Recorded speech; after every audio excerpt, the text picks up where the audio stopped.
Let's delve into the world of shell scripting and explore how to handle errors effectively.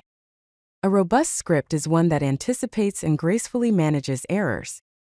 In this session, we'll cover various techniques for handling errors and exit codes in Bash scripts, ensuring that your scripts are reliable and maintainable.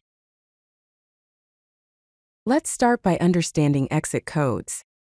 Exit codes are numeric values returned by commands. These codes indicate whether a command was successful or if it encountered an error. The exit codes range from 0 to 255. An exit code of 0 typically means success, while any non-zero value indicates an error or failure. To check the exit code of the last executed command, you can use the special variable $?. This is a common practice in shell scripting for error handling. Checking exit codes helps determine the next steps your script should take. This is essential for writing robust shell scripts that can handle unexpected situations.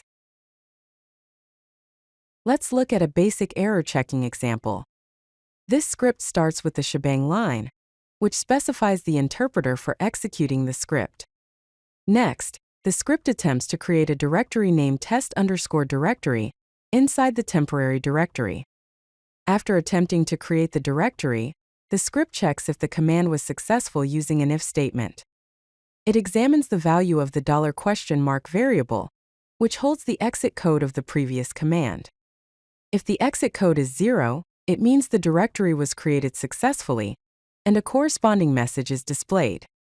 Otherwise, if the exit code is non-zero, it indicates that the directory creation failed, and an error message is displayed.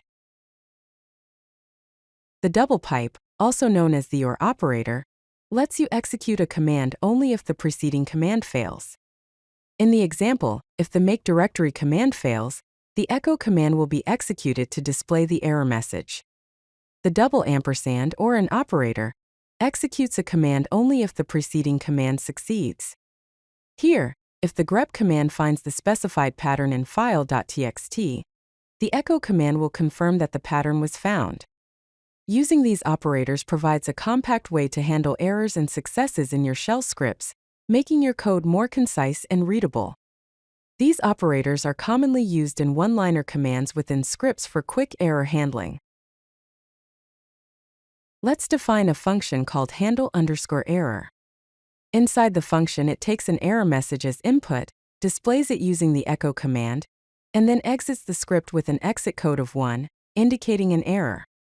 This function helps maintain consistency in error messages and ensures a standardized exit strategy.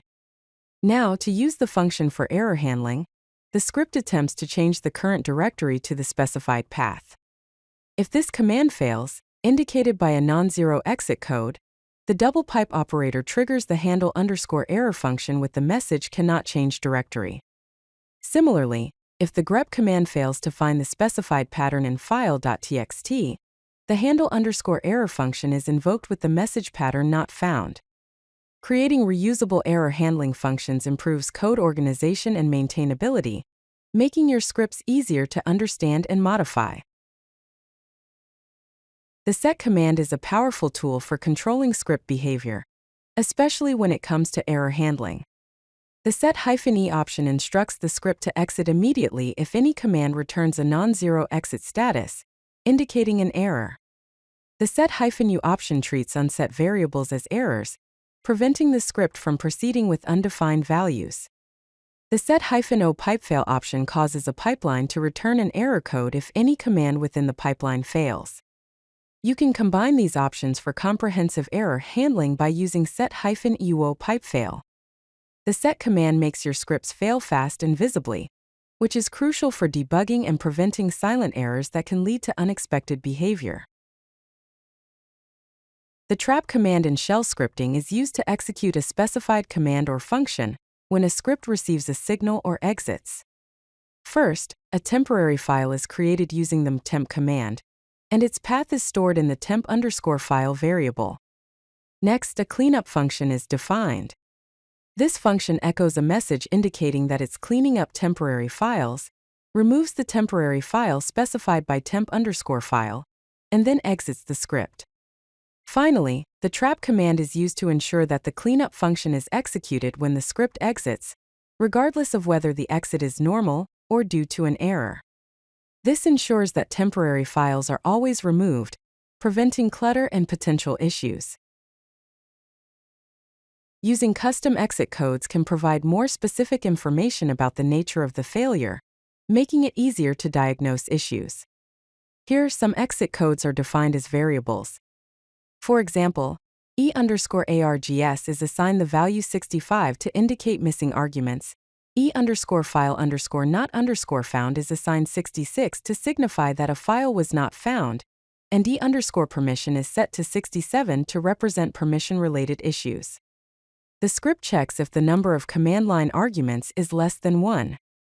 If this condition is true, it means the required arguments are missing. The script then echoes an error message to the console, informing the user about the missing arguments. Finally, the script exits with the exit code stored in the E_args variable, signaling that the script terminated due to missing arguments. 0 is used for success. 1 is used for general errors. 2 for misuse of shell built-ins. 126 command cannot execute. 127 command not found in 128+N for fatal error with signal N. It is recommended to use 64 to 113 for custom script errors. Logging errors is a critical aspect of script maintenance and debugging. The script defines two variables: log_file, which specifies the path to the main log file, and error_log, which specifies the path to the error log file. The log_error function takes an error message as input, formats it with a timestamp, and appends it to the error log file. Additionally, it echoes the error message to the standard error stream, ensuring that error messages are prominently displayed in the console. The log_info function takes an informational message as input, formats it with a timestamp, and appends it to the main log file. Proper logging helps with debugging by providing a detailed record of what happened during script execution. It also assists in monitoring script execution by providing insights into the script's behavior over time.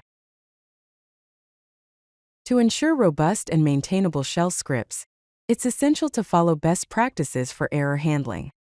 Use set-e to exit immediately on errors, preventing scripts from continuing in an unknown state.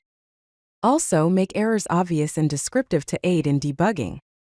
Use trap to ensure temporary files, connections, and resources are properly cleaned up, even when errors occur, preventing resource leaks and ensuring a clean environment. Log errors with timestamps and context. Separate error logs from regular output, and use standard error for error messages to make them easily noticeable. Use consistent exit codes across your scripts and document what each code means, enabling calling programs to understand the nature of failures and take appropriate actions. If you like this video, hit that like button and don't forget to subscribe. Visit codelucky.com for more such useful content.